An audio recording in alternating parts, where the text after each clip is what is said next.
पिता समान थे तुम्हारे, जान छिड़कते थे तुम पे।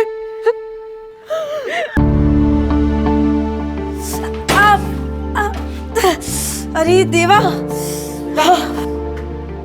क्या हुआ मेरे लाडू को? अरे मामा, अरे बाबा ये तो जल गया है। गीता ताई नौकरी है, नौकरी है। मामा, इधर पानी में हाथ डाल, पानी में हाथ डाल। मामा क्या करती है रे, तेरा बिल्कुल ध्यान नहीं रहता है रे। अरे क्या तुम दोनों शोर मचा रहे हो?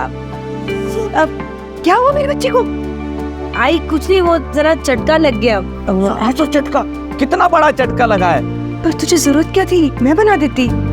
नादू से पाला है रे तुझे मैंने, तेरे आई नहीं। तेरे को कुछ खरोच भी आती है ना, हमको बड़ा दर्द होता है। तू चल दवाई लगा, चल चल आजा, चल चल दवाई लगा। ए गीता ताई, ए स्मिता, अरे लवकर। गीता ताई खुश खबर है। हाँ? अब से हमें इन घर का भाड़ा देने की कोई जरूरत नहीं है। ये घर अब हमारे नाम पे है। ये क्या? हे देवा, रानी, धन्यवाद। अब सब ठीक हो जाएगा ताई, कोई टेंशन नहीं। मामा, ये मालिक के नाम की जगह मेरा नाम क्यों है? तू ही तो इस घर की असली मालकिन है।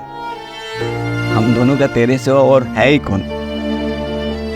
मेरी तो कोई औलाद नहीं है, होती भी तो तेरे जैसे नहीं हो सकती थी बेटा। तू ही मेरे लिए मेरी बेटी है और मेरा बेटा भी तू है ना?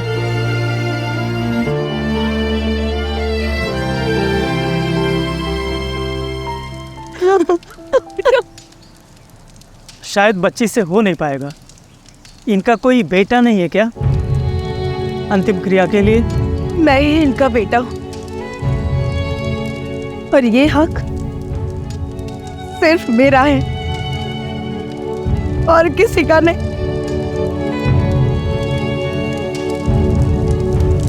नयनम छिन्दन्ति शस्त्राणि नयनम दहति पावकः न चैनं क्लेदयन्ति आपो न शोषयति मारुतः।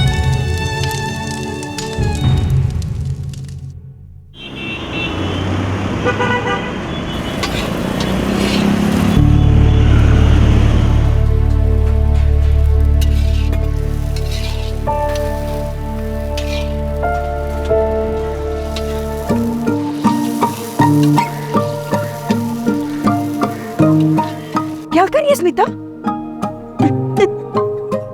अरे आई, मुझे पता है कि पहली रोटी गौ माता को जाती है, तो मैं मजाक कर रही थी और चेक कर रही थी कि आपको अपनी रोज की लाइन याद है या नहीं है। आई तो मजाक उड़ाती है तो बदमाश। ए संतोष, टिफिन उतार। ताई ये ले 1500 रुपए, टिफिन का है। अरे ताई गिन तो ले। तूने गिन लिए ना? अच्छा सुन, 300 रुपए दे। क्यों? अरे लेते वक्त गिनती नहीं और देते वक्त गिनती। ए कंजूस ताई, चल 300 रुपए दे। अरे पार्टी करने का है हमको। अरे पर किस बात की पार्टी? अरे वो अपना बॉयज हॉस्टल है ना, वहाँ पे 50 टिफिन का ऑर्डर फिक्स हुआ है। ए स्मिता बोल, क्या खाएगी तू? मामा भांजी कुल्फी हो जाए। नहीं नहीं, कुल्फी नहीं खाएगी तू। पिछली बार कुल्फी खा के बीमार हो गई थी तू। हाँ हाँ ठीक है ठीक है।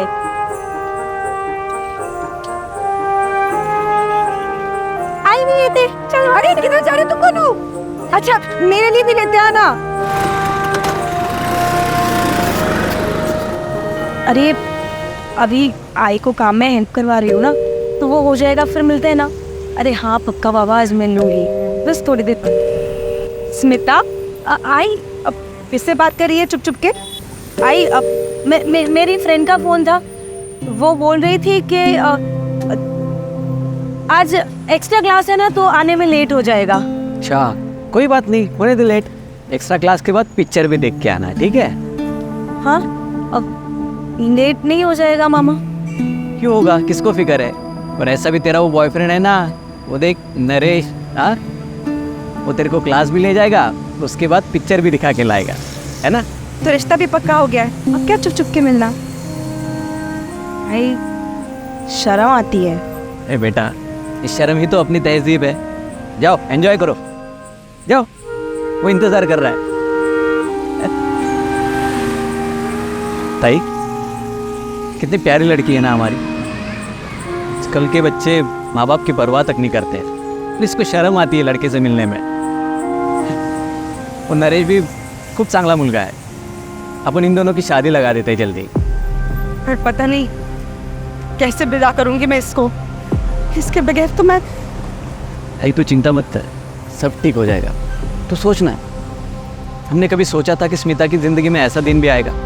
मैं तो लगा था कि शायद उसकी ज़िंदगी फिर से दोबारा, खैर बाकी लड़कियों की तरह उसकी ज़िंदगी में फिर से खुशहाली आई है। गीता, ए गीता, तुम दोनों भाई बहन, तुम दोनों ने हमारे पेट पे लात मारी है, क्या पकी जा रही है? ताई मैं बताता हूँ क्या बकरी है। वो जो ऑर्डर हमें मिला है ना, वो पहले इन लोगों को मिला था, लेकिन स्टूडेंट लोगों ने इनके खिलाफ कंप्लेंट किया क्योंकि ये लोग खाने में सोडा मिलाते हैं, इसलिए वो ऑर्डर हमको मिला है। मिला नहीं है, छीन लिया है। सत्यानाश हो तुम्हारा। जुबान संभाल के बात कर वरना एक लाफा दूंगी। एक तो हमारा ऑर्डर चुराती, ऊपर से साड़ी बन रही है। हाथ उठा के तो देख, ना निकाल यहाँ से। तेरे बाप की जगह है। तेरी बाप पे मत जा तू, वरना दिखा दूंगी मैं तुझे। ये छोड़ना ताई, इन घटिया लोगों के मुंह लगने की कोई जरूरत नहीं है। हाँ, देख लूंगा तुम दोनों बहन भाइयों को मैं। मेरा धंधा छीना ना, बताता हूँ तेरे को मैं। तेरे से जो बने कर लेना। तू देख अभी। चल प्रतीक्षा, चिंता मत कर तुम, ऐसा प्लान है ना मेरे पास। बॉयज़ हॉस्टल तो कैन के भाखड़े पर जो भीड़ लगती है ना, कोई भी नहीं आएगा। देख तू क्या करता हूँ मैं।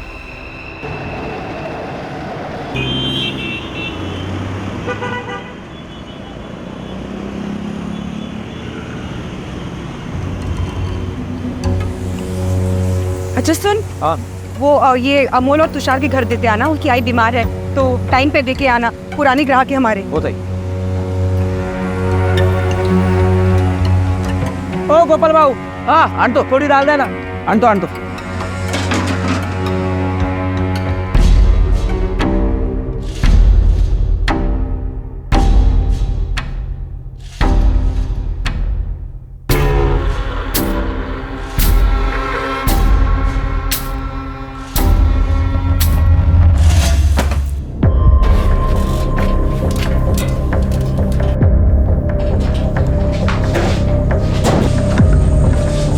क्या ढूंढ रही है स्मिता?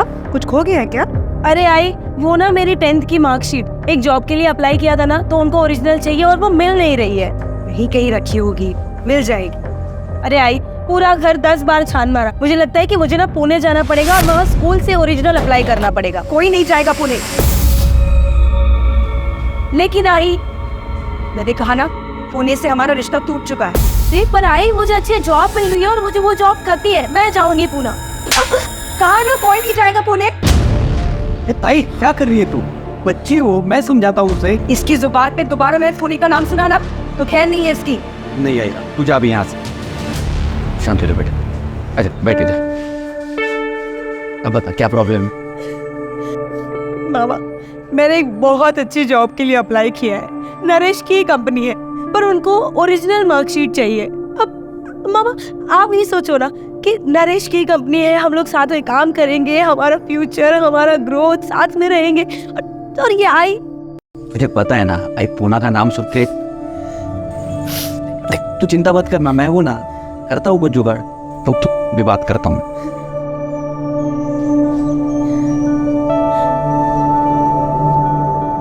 हेलो नरेंद्र भाऊ। अरे गोपाल भाऊ, उठे आए, कितने वर्ष झाले? कैसे हो तुम लोग? हम सब बढ़िया है, तुम्हारी थोड़ी मदद चाहिए थी हमको। स्मिता का स्कूल है ना, उससे 10वीं का मार्कशीट निकालना था। तुम एड्रेस भेजो, समझो काम हो गया। हाँ तो वो हम लोग मुंबई शिफ्ट हो गए, मैं आपको मुंबई का एड्रेस भेजता हूँ। चलो, जो काम हो गया, अब हंसना यार। Thank you.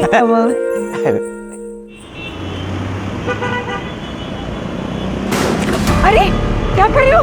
ए अमन, दिमाग खराब हो गया क्या? कोई नहीं रोकेगा हमको। साला तुम लोग इधर जहरीला खाना बेचते हो क्या? या कोई खाना नहीं खिलाएगा? भाई बहन लोगों को बेवकूफ बना दिया लोग। ये तुम लोगों का दिमाग खराब हो गया क्या? मैं तुम लोगों के हाथ पैर तोड़ डालूंगा, समझ में रखना। सुन तो के पैसे हमें आई की तबीयत खराब हुई है, फुटबॉल नहीं हुए उन्हें। बंद करो ये सब, बंद करो। सुन, तेरी वजह से अगर मेरे आई को कुछ हुआ ना, तेरी जान ले लूंगा, समझा? अरे पर और किसी की कंप्लेंट नहीं आई है। कंप्लेंट चाहिए इनको। और अगर मेरे आई को कुछ भी हुआ ना, मैं तुम दोनों का सर फोड़ दूंगा, समझे? अरे शांत रहे, शांत रहे। ये उनको कोई गलतफहमी हुई होगी। उनकी आई की बात है तो इमोशनल हो गए होंगे।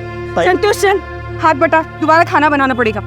वो लोग हम पर झूठा इल्जाम लगा रहे हैं। अरे मैं छोड़ूंगा नहीं इनको। अरे सुन सुन सुन, देख भरोसा रख मुझ पे, मैं सब ठीक कर दूंगी। मैं जाके ना उनकी आई से बात करूंगी, काजी ना पकड़ूं, ये ना।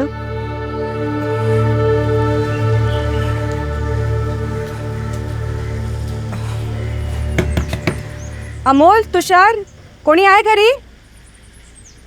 आंटी घर पे कोई नहीं है। अमोल अंकल की आई बहुत बीमार हो गई थी, उनको हॉस्पिटल लेके गए। एम्बुलेंस आई थी इतनी बड़ी।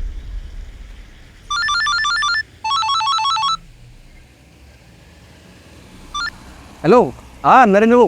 हेलो गोपाल बाबू, स्मिता के पुराने स्कूल में मार्कशीट की अप्लाई कर दी है। धन्यवाद बाबू। आते ही भिजवाता हूँ ना। हाँ, वो एड्रेस मिला क्या आपको? हाँ हाँ मिल गया है। मार्कशीट जैसे ही आएगी वैसे ही कॉल करता हूँ। धन्यवाद दादा।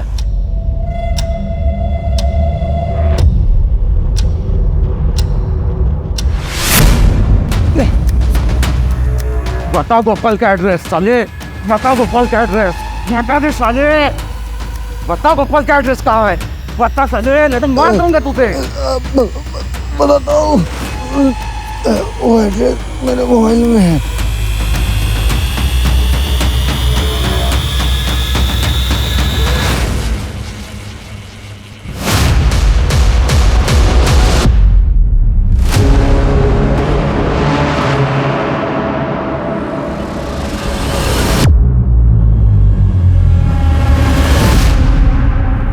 बस बस, वेट।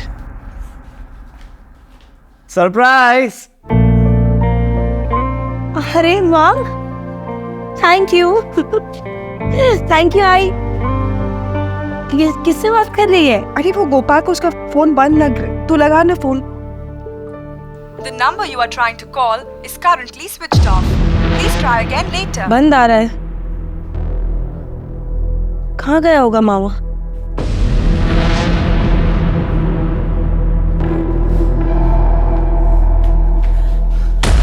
मामा, मैंने आसपास सब जगह देख लिया पर मामा नहीं मिले। अच्छी टेंशन में लगी है। चल साथ चल के ढूंढते हैं उसे, ऐसे तो कभी जाता नहीं है वो। जब मैं भी आती हूँ। पर तेरा बर्थडे?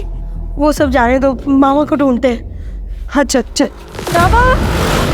गोपाल, गोपाल मामा भाई, ये इनको देखे क्या?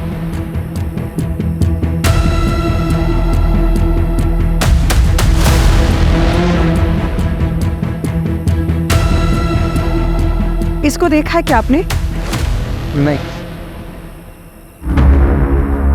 आई मामा कहीं दिख नहीं रहे और उनका फोन भी बंद आ रहा है। आई मुझे डर लग रहा है। आई घबराने को नहीं है ना। मामा कहीं दिख नहीं रहे, रात भी बहुत हो गई अब। मामा पहले से कभी नहीं, इतना लेट तो कभी नहीं होता उसको, उसका फोन भी बंद नहीं रहता कभी ऐसे। अगर सुबह तक मामा नहीं आते हैं हमें पुलिस में कंप्लेन करनी चाहिए। कहीं मामा के साथ कुछ गलत। नहीं, चुप बोल नरेश, ऐसा कुछ उल्टा सीधा मत सोच। अब चल स्मिता, हम घर चलते। नरेश तू भी घर चला जा, गोपाल आ जाएगा, उसको कुछ नहीं हुआ है। चल स्मिता, चल चल।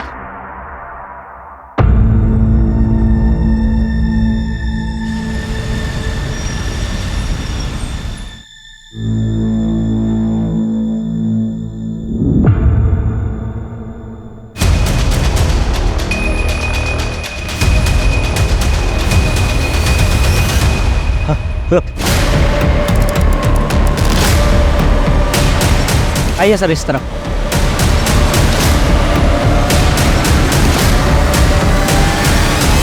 बॉडी को सबसे पहले तुमने देखा था? जी सर, और देखते मैंने आपको कॉल किया सर। पक्का? हाँ सर पक्का। इधर ही रुकना, जाना नहीं कहीं। जी सर। इसका कत्ल कल रात को ही हो चुका है, खून अभी पूरी तरह से जमा नहीं। पर जिस किसी ने मारा है बहुत बेरहमी से मारा है। बात सुनो, इसे किसी ने आइडेंटिफाई किया? जी नहीं, हम तो यहाँ से हैं नहीं सर, और यहाँ का कोई लोकल आदमी भी नहीं है। अरे कोई तो लोकल कोऑर्डिनेटर होगा जिसने शूट अरेंज किया है। हाँ है ना सर, वो कहाँ है? वो बाहर। सावन सब बात करो उससे। और गायकवाड़ सर, आसपास का एरिया अच्छे से सर्च कराओ, देखो कोई आइडेंटिफिकेशन मिलती है क्या इसकी। फॉरेंसिक टीम को भी इन्फॉर्म करो। Right sir. बॉडी का पंचनामा कराओ और पोस्टमार्टम के लिए भेजो। सर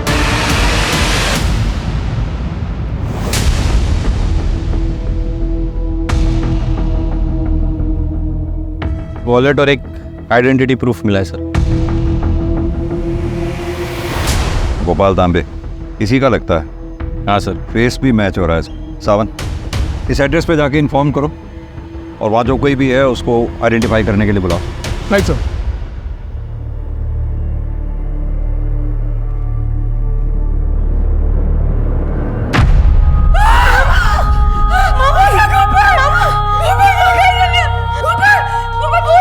आज तेरा जन्मदिन है ना, तू ऐसा नहीं कर सकता मामा। मामा ये क्या तू ऐसे बना है? मामा बोल ना कुछ। देखिए, कल रात कुछ लोगों ने इनका खून कर दिया। नहीं नहीं गोपाल।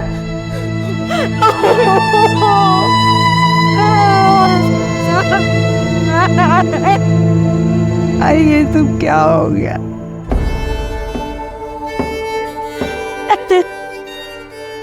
आप लोगों का दुख हम समझ सकते हैं, लेकिन अगर आप वाकई चाहती हैं कि आपके भाई के हत्यारों को सजा मिले, आपको हमारी मदद करनी होगी। आई बाबा के गुजर जाने के बाद मैंने एक बार पोस्ट के उसको बड़ा किया था। भाई नहीं था वो, मेरा बेटा था। देखिए, संभालिए अपने आप को, लेकिन हम कैसे रहेंगे तेरे बिना? मुझे लगता है नहीं माँ बेटी इस वक्त किसी भी तरह की स्टेटमेंट देने की हालत में है।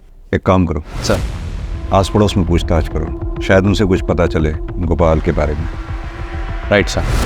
सर, कुछ दिन पहले गोपाल मामा का जगन से झगड़ा हुआ था और जगन ने उन्हें जान से मारने की धमकी दी थी। मौसी जल्दी चलो, उधर गोपाल मामा करारा हो गया। हाय देवा, क्या बोल रहे तू? चल मैं आ रही है। चल चल चल। चलना वो बता रहा है। हाँ मेरे पीठ पीछे मेरी बीवी के साथ गुजर रहा था तो। मैंने तेरी बीवी का बस ख्याल रखा है। ये पता है ना, ये सब कानूनी सब।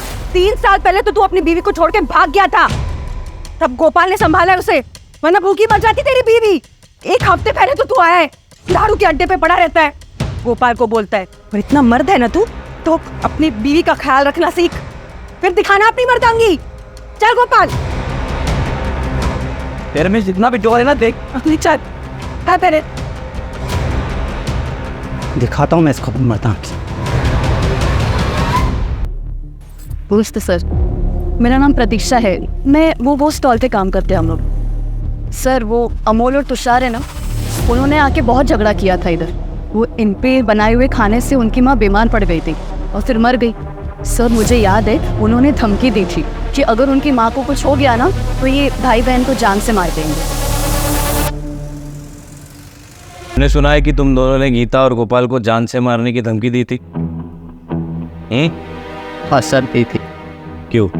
साहब, उसका खाना खाकर हमारे आई की मौत हो गई। कल रात से सांस लेने की तो फुर्सत नहीं मिली हमें। अभी अंतिम संस्कार करके आ रहे हैं आप लोग।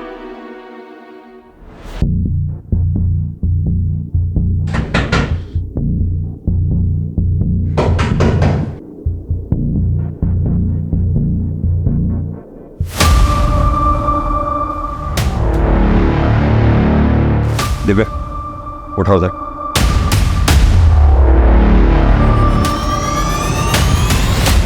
आप ठीक तो हैं? जी सर। कैसे हुआ ये?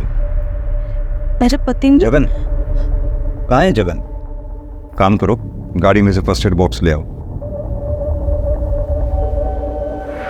सर, उसे पहले से गोपाल और मेरे रिश्ते पर शक था। जैसे आज उसे पता चला कि गोपाल की लाश मिली है, उसने अपना सामान बांधा और निकलने लगा। सर, मैंने उसे रोकने की भी बहुत कोशिश की। मैंने उसे ये भी कहा कि मुझे उस पर शक है कि उसने गोपाल की हत्या की, लेकिन उसने मुझे बहुत मारा सर, और भाग गया। तुम्हें ऐसा क्यों लगता है कि जगन ने ही गोपाल को मारा होगा? क्योंकि वो गोपाल से बहुत चलता था सर।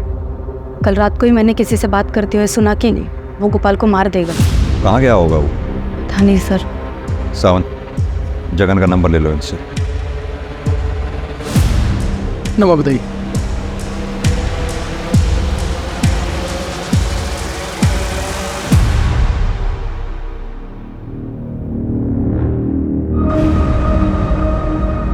हाँ सर, मैं जल्दी रिपोर्ट करता हूँ आपको। सर। ऑलराइट सर, जय हिंद। वो कुछ बताना चाहते हैं। बताइए। नमस्कार। कल रात की बात है,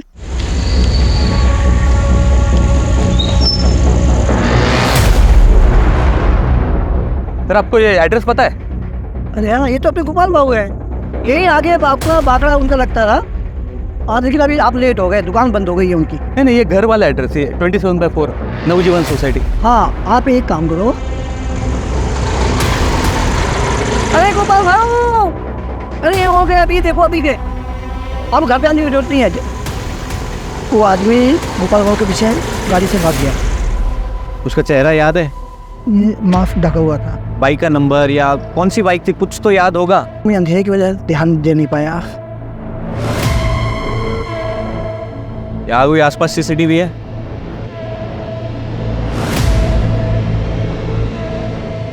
सीसीटीवी फुटेज मांगवा। यस, ठीक है। सर त्रिवेदी का पति जगन, उसकी कोई खबर नहीं मिल रही है। वो जरूर अंडरग्राउंड हो गया है सर, क्योंकि उसने अपना मोबाइल स्विच ऑफ कर रखा है। एक काम करो, उसके फाइनेंशियल ट्रांजैक्शन पे नज़र रखो। अचानक घर छोड़कर गया है, पैसे की ज़रूरत पड़ेगी, बैंक की मदद लो। उसके दोस्तों, रिश्तेदारों, सब पे नज़र रखो। सर, ये गोपाल को कोई मास्क मैन ढूंढ रहा था सर। जिस दिन मर्डर हुआ उसी दिन हमने वहाँ के एरिया के पान वाले से बात की है और उसने ये बताया कि उसने किसी मास्क वाले को देखा था। और फिर हमने सीसीटीवी फुटेज चेक किया और उसके बाद पता चला उसके बाइक का नंबर सर। और पुणे पुलिस से भी क्रॉस चेक किया था, उन्होंने कहा था कि एक रात पहले वो बाइक चोरी हुई थी। यानी कि गोपाल के मर्डर का कनेक्शन पुणे से है। Absolutely sir. सर, एक और इंटरेस्टिंग बात पता चली है कि ये गोपाल को किसी नरेंद्र नाम से 2 बार फोन आया था। एक मर्डर के कई दिन पहले और एक ठीक मर्डर के दिन। हमने कोशिश की नरेंद्र को कांटेक्ट करने की, लेकिन उसका फ़ोन स्विच ऑफ आ रहा है सर। तो फिर देर किस बात की है? पुणे पुलिस से कांटेक्ट करो, उनकी मदद लो। सर, एक और फैक्ट है। ठीक मर्डर के रात गोपाल को तुषार का फ़ोन आया था सर। ये वही तुषार है जिसने गोपाल को जान से मारने की धमकी दी थी। सावंत, एक काम करो, तुम तुषार और उसके भाई दोनों को थाने उठा के ले आओ। और गायकवाड़ सर, तुम पुणे जाओ, नरेंद्र के बारे में पता करो। मुझे पूरा यकीन है इन दोनों से पूछताछ के बाद कोई ना कोई क्लू हमारे हाथ जरूर लगेगा। सर, मुझे सिर्फ इतना बता दो, तूने गोपाल को फोन क्यों किया था? हमने कोई फ़ोन नहीं किया था सर। मैं और मेरा भाई आई की तबीयत खराब होने की वजह से बहुत डर गए थे और तभी अपरा तपरे में मोबाइल खो गया था सर। हाँ, अब ये सच बोल रहा था। उस रात को मेरे ही फ़ोन से सारे फ़ोन किए थे।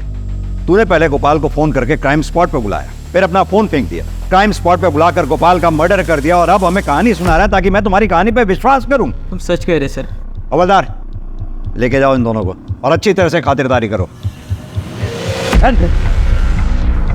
इन दोनों की आई जिस हॉस्पिटल में एडमिटेड थी, वहाँ के सीसीटीवी फुटेजेस मंगवाओ और चेक करो ये सच भी बोल रहे हैं या नहीं। Right sir.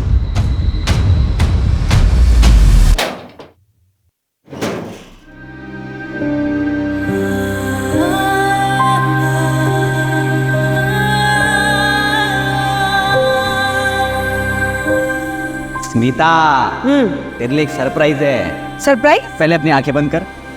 ओके। ये देख, तेरे शादी की साड़ी। हाँ मामा, मस्त स्पेशल डिजाइन है। खूब साथ। वाह, मस्त साड़ी है भाऊ, एकदम राजकुमारी दिसेल माझी मुलगी। हाँ मैं पहन के दिखाऊं? हाँ, अभी जा। ताई पूरा मार्केट घुमाऊं मैं, तब जाके ये अच्छी साड़ी मिली मेरे को। स्मिता की शादी बड़ी धूमधाम से करेंगे, किसी चीज की कोई कमी नहीं पड़नी चाहिए। मामा, एकदम राजकुमारी। ये देख मामा, तेरे लिए surprise, coat pant shirt tie सब कुछ। मेरी शादी में क्या ये हाफ पैंट पहन के आएगा तू? अरे ये मैंने कभी नहीं पहना रे, ताई की शादी में भी नहीं पहना। पूछ ताई को। पर मेरी शादी में पहनना पड़ेगा। अभी जाओ जाओ जाओ जाओ जाओ, यार ट्राई करके आओ, जाओ जाओ जाओ। कितना जबरदस्ती करती है यार। अभी देख मामा कैसे लगी है।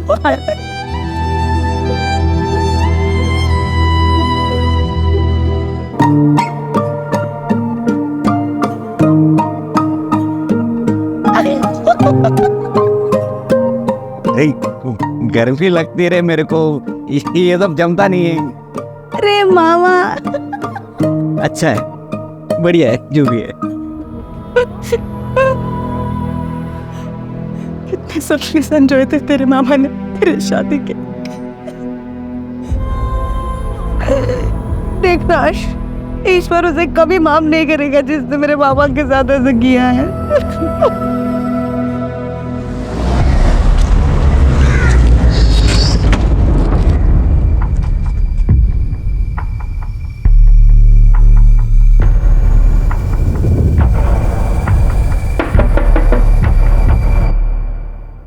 नरेंद्र,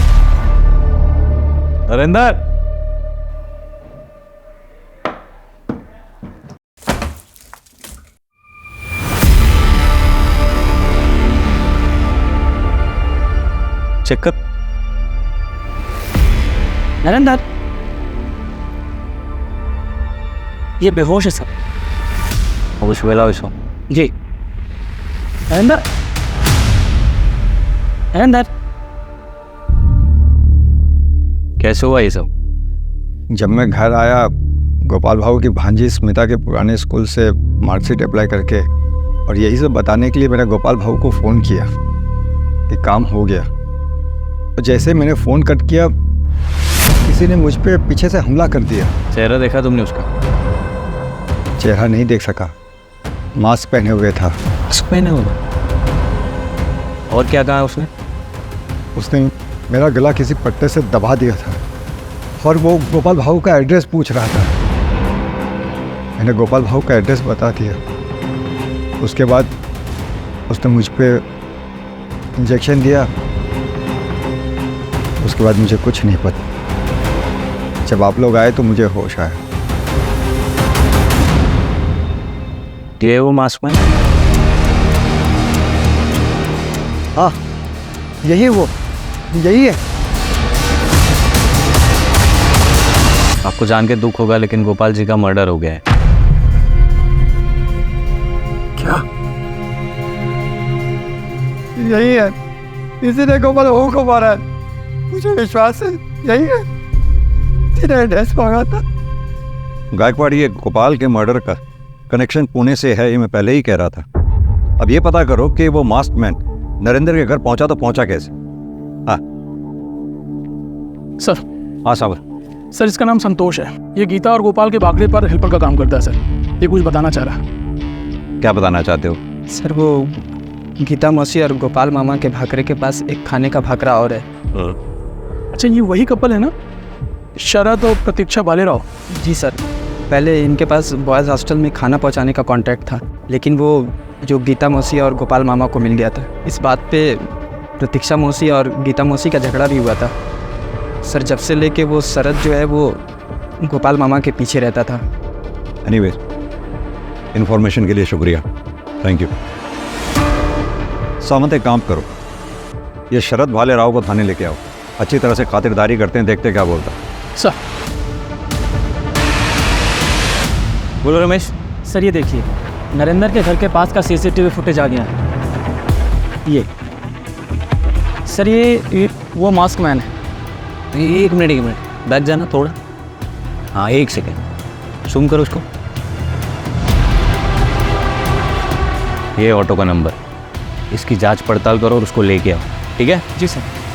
मेरा बाकड़ा और घर उसी एरिया में है और गोपाल से मेरा कंपटीशन भी रहता था। बाकी इसको लेकर अगर थोड़ा बहुत झगड़ा हो भी गया तो इसका मतलब ये नहीं कि मैंने उसको मारा है। अगर एक भी सबूत तेरे खिलाफ मेरे हाथ लग गया ना, तो ये शरीर पे जितनी भी चमड़ी दिख रही है सारी उतार लूंगा। फिलहाल तुझे छोड़ रहा हूं, हमें बिना बताए शहर छोड़कर जाइयो मत। हवलदार। Yes sir. लेके जाओ उसे। ये मास्क पहने हुए आदमी को तुमने कल्याणी नगर ड्रॉप किया था, राइट? हाँ सर। उठाया कहाँ से था? सर, विवान नगर हाईवे से ये बैठा था मेरे साथ। हाईवे से मतलब उसके घर का पता लगाना मुश्किल है। शक्ल याद है? सर, उसने पूरे टाइम तो मास्क पहन के रखा था, लेकिन एक जगह ऑटो खराब हो गया था तो वहाँ पर इसने मास्क निकाल के सिगरेट पिया था, तो थोड़ा चेहरा याद है। स्केच आर्टिस्ट ने बोलवा, जैसा देखा था एग्जैक्ट वैसा हुलिया बताना, ठीक है? सर, कोशिश करूँगा मैं। गीता जी, आप पुणे के रहने वाले किसी नरेंद्र नाम के आदमी को जानती हैं? आपके भाई गोपाल की 2 बार बात हुई थी उससे। जी, वो मेरे लिए ही हुई थी, मेरी मार्कशीट के लिए। ये बात तुमने मुझे क्यों नहीं बताई? वो घटना वाले दिन नरेंद्र पर भी हमला हुआ। किसी मास्क लगाए हुआ आदमी ने हमला किया और उसी आदमी ने नरेंद्र से आप लोगों के घर का ज़बरदस्ती एड्रेस भी लिया। वो आदमी आप लोगों के घर के पास आया भी, सामने पान वाले से पूछा उसने, लेकिन तभी आपका भाई गोपाल घर से निकलता हुआ उसको नजर आया, जो कि उस आदमी को पान वाले ने दिखाया। और उसके बाद गोपाल के साथ जो कुछ भी हुआ वो आप लोग जानते ही। कौन था ये मासमैन? हमने पुणे जाके तफ्तीश की है और उसके इंफॉर्मेशन बेस्ड ये स्केच बनवाया है। परवीन?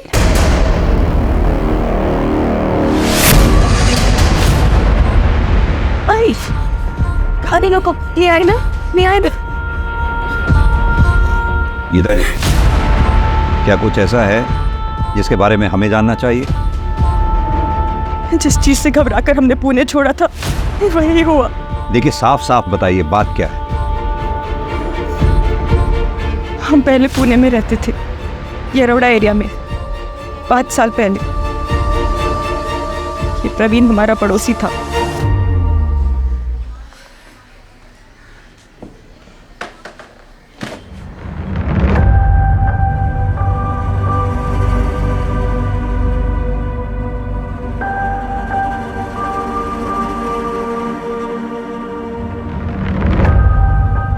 क्या हुआ बेटा? कुछ हुआ है क्या? बेटा बोल ना, माँ हूं मैं तेरी। मुझसे नहीं बोलेगी तो किससे बोलेगी? बोल ना बेटा।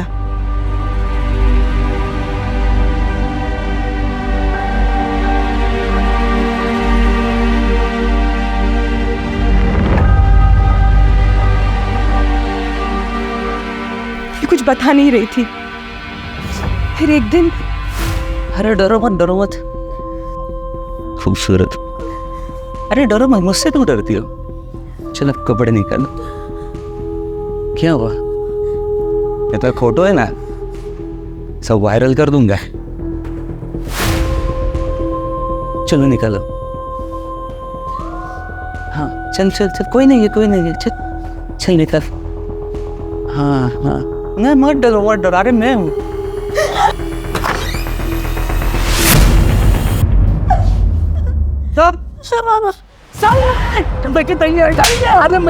हमने तुझे हमारा पड़ोसी समझा, तूने हमारी खबर बेटी के साथ मुझे छोड़ूंगा नहीं।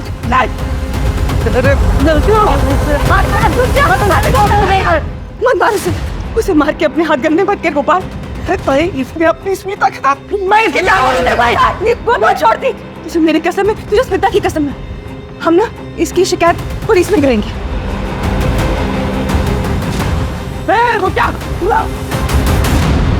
उसके बाद मैंने प्रवीण को पुलिस के पास सौंप दिया। भाई जब हम घर लौट के आए तो सारे पड़ोसी हमें ऐसे देख रहे थे जैसे कि प्रवीण ने नहीं बल्कि मेरी बेटी स्मिता ने ही कोई पाप किया हो। उसके बाद हम पुणे छोड़ के चले गए। फिर प्रवीण को लंबी सजा हुई, उसका करियर भी बर्बाद हुआ। उसने बदला लेने के लिए गोपाल को मार डाला। राक्षस है वो। देखिए गीता जी, हम मानते हैं आप दोनों के साथ जो कुछ भी हुआ उसमें काफ़ी हद तक समाज भी दोषी है, लेकिन इस बात को भी हम अप्रिशिएट करते हैं कि आप दोनों ने उस प्रवीण के खिलाफ पुलिस में कंप्लेंट दर्ज की, उसे सज़ा दिलवाई। ये बात वाकई काबिल तारीफ है और आप भरोसा रखिए उस प्रवीण को हम सख्त से सख्त सज़ा दिलवाएंगे। यही कहा था पुणे के इंस्पेक्टर ने, उसे सज़ा भी दिलवाई। पर हमें क्या मिला? हमें तो पुणे छोड़ना पड़ा, मुंबई आना पड़ा, फिर अब आया चला गया। ये दुख बर्दाश्त नहीं होता हमसे। हमें हमारे हाल पे छोड़ दीजिए आप। गीता जी लेकिन प्रवीण के रूप में मौत ने हमारा घर का रास्ता देख लिया है। हमें शहर को छोड़ना ही पड़ेगा अब। आइए।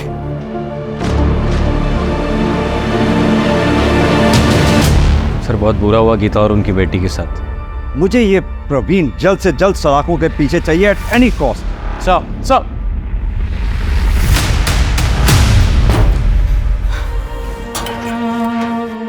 हम फिर से भाग रहे। आई तेरे मामा को तो खो दिया मैंने, अब और कोई गलती नहीं करनी चाहती। और मामा को इंसाफ मिले ना मिले उससे तुझे कोई परवाह नहीं है। तेरी परवाह ज्यादा है। गोपाल तो अब वापस नहीं आने वाला। आई पर ये जो तिनका जोड़ जोड़ के तुम लोगों ने घर बसाया उसका क्या? मामा नहीं रहा पर वो अब भी यहाँ बसता है, उसकी यादें हैं यहाँ। आई तुझे मेरी फिक्र है ना? आई मैं तुझे विश्वास दिलाती हूँ मुझे कुछ नहीं होगा। सर सर उस जगन को लेके आए, बोलो मैं अपने चाचा के यहाँ छुपा हुआ था वो। मारो।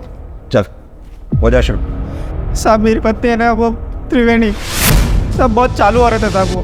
साहब पहले वो गोपाल को अपने प्रेम में फंसाया, उसके बाद मुझे जेल भेजना चाहते हैं साहब। वो गोपाल की हत्या से मेरा कोई सरोकार नहीं है साहब। तो फिर भागा क्यों?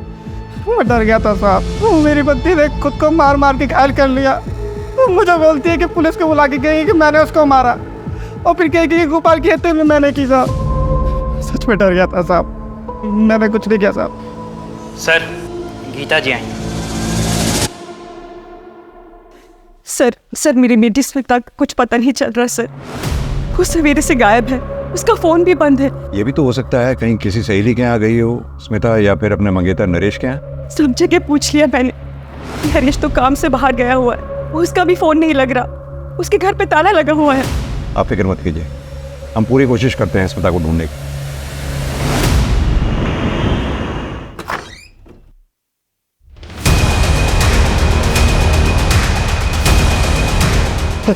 Hello police.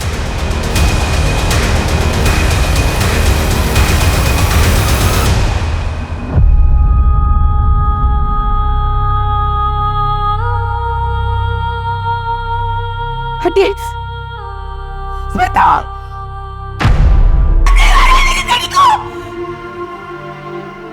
संभालो, मेडिकल हेल्प के लिए लेके जाओ। गायकवाड़, फॉरेंसिक टीम को बुलाओ, उनसे कहो एक एक एविडेंस इकट्ठा करे कोने कोने से, कोई कसर नहीं चूकनी चाहिए। सर दरवाजे पे कोई फोर्स एंट्री के मार्क्स नहीं है। इसका मतलब उसके पास चाबी थी, या फिर उसके लिए दरवाजा खोला गया। सर जब मैं ऑफिस से अपने घर आया तो देखा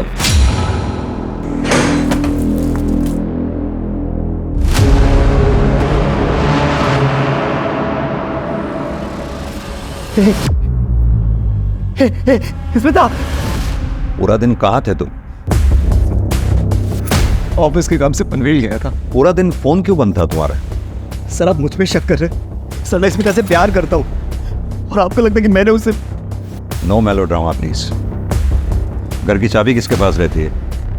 सर एक मेरे पास और एक स्मिता के पास। और किसी के पास? प्लीज। तुम पे शक ना करने की कोई वजह नहीं छोड़ रहे हो मेरे पास, तुम मेरे रडार पे हो। सर अभी प्रवीण का फोन नरेश के घर के पास वाले एरिया में, यानी कि गोरेगांव वेस्ट में एक्टिव हुआ है। उसकी एग्जैक्ट लोकेशन पता करो। आओ मेरे साथ। सर चलो।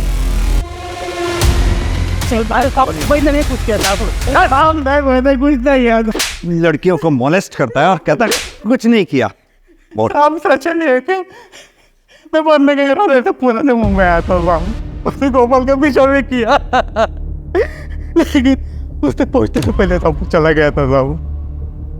स्मिता पर नजर रखने के लिए मैं यहाँ रहने को आया साहब। इसका मैंने पीछा भी किया साहब, लेकिन वो मेरे हाथों से बच गई। मारते रहो इसे तब तक जब तक सच ना बोले। लोग मैंने कैसे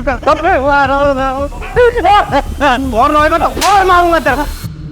इस केस में हमारे पास इतने सारे सस्पेक्ट्स हैं, लेकिन एक के भी खिलाफ हमारे पास कोई स्ट्रॉन्ग एविडेंस नहीं है। कुछ तो हमसे छूट रहा है। इस केस से रिलेटेड जितने भी सस्पेक्ट्स हैं, सबके banking transaction, call detail records, locations recheck करो, देखिए क्या मिलता है।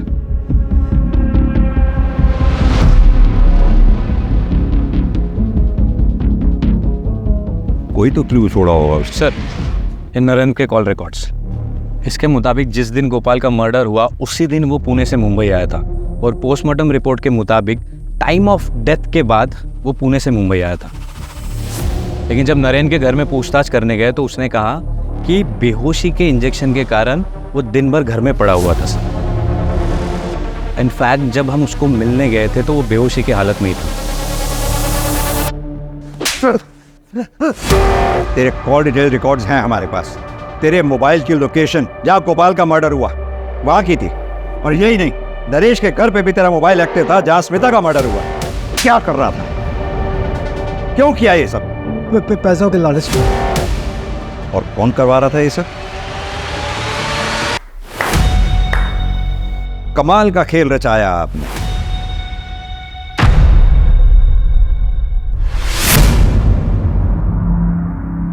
गीता जी, अब तो आपकी समझ में आ ही गया होगा कि आपका पर्दाफाश हो चुका है।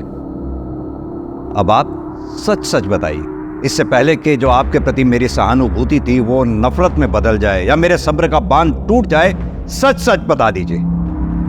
मैं नहीं चाहती थी कि स्मिता और नरेश की शादी हो, क्योंकि नरेश हमारी जात का नहीं है, ना ही हमारी बराबरी का है। लेकिन स्मिता नरेश से बहुत प्यार करती थी और गोपाल भी उसको सपोर्ट कर रहा था। मैं किसी तरह इस शादी को रोकना चाहती थी। स्मिता को तो मैं फिर भी पटा लेती, लेकिन गोपाल वो रास्ते में आ रहा था। फिर उस दिन मैंने गोपाल और नरेंद्र की बातें सुन ली। अरे स्मिता का स्कूल है ना, उससे 10वीं का मार्कशीट निकालना था। नरेंद्र मेरा पुराना दोस्त है। मैंने उससे बात की। प्लान को मजबूत करने के लिए अमोल और तुषार की माँ, जो हमेशा बीमारी रहती है, उसके खाने में कुछ सड़ा मिला दिया। उससे उसको फूड पॉइजनिंग हो गई और वो चल बसी। उसका इल्जाम उन्होंने हम पे लगाया। तुम लोग इधर जहरीला खाना बेचते हो क्या? या कोई खाना नहीं खिलेगा? तेरी वजह से अगर मेरे आई को कुछ हुआ ना, तेरी जान ले लूँ मैं, समझा? फिर उसके बाद हमदर्दी देने मैं उनके घर गई। वो दोनों तो घर पर नहीं थे, लेकिन मुझे उनका फ़ोन मिल गया जो हड़बड़ी में गिर गया था। मैंने उसको उठा लिया। फिर प्रवीण पैरोल से जेल से बाहर निकला। उसने नरेंद्र पे अटैक किया, जो मुझे नरेंद्र ने बताया। प्रवीण तुम्हारा एड्रेस लेके गया है। मैं समझ गई थी कि प्रवीण मुंबई हमारे पीछे ज़रूर आएगा, तो मैंने नरेंद्र को मुंबई बुला लिया और उसके फ़ोन से गोपाल को कॉल कर लिया और उसको खंडर में बुला लिया मार्कशीट लेने के लिए। नरेंद्र उठे रे, है मानुस यार। नरेंद्र!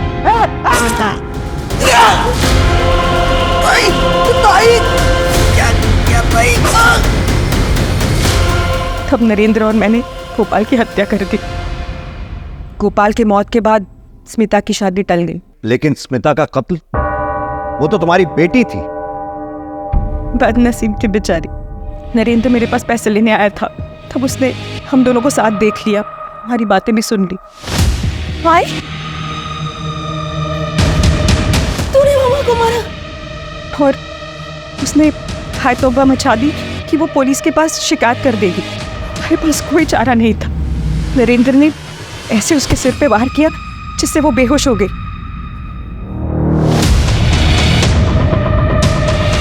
फिर मैंने सोचा कि सारी फसाद की जड़ तो नरेश है, उसे क्यों बख्श दें। स्मिता के पास नरेश के घर की चाबी रहती है। नरेंद्र ने स्मिता को गाड़ी में लिटा दिया और सुबह सुबह जब नरेश चला गया,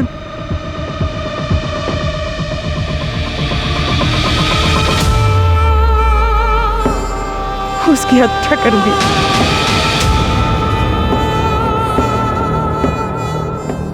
हमें विश्वास था कि ये सारा शक प्रवीण पे जाएगा, और वैसे ही हुआ। अगर गोपाल और स्मिता दोनों जिद नहीं करते ना, तो आज वो जिंदा होते। जिद उनकी नहीं, जिद तुम्हारी थी। तुम्हारी जिद ने तुम्हारे ही परिवार को खत्म करवा दिया। सच बताऊं, तुम्हें जितनी सजा मिले उतनी कम।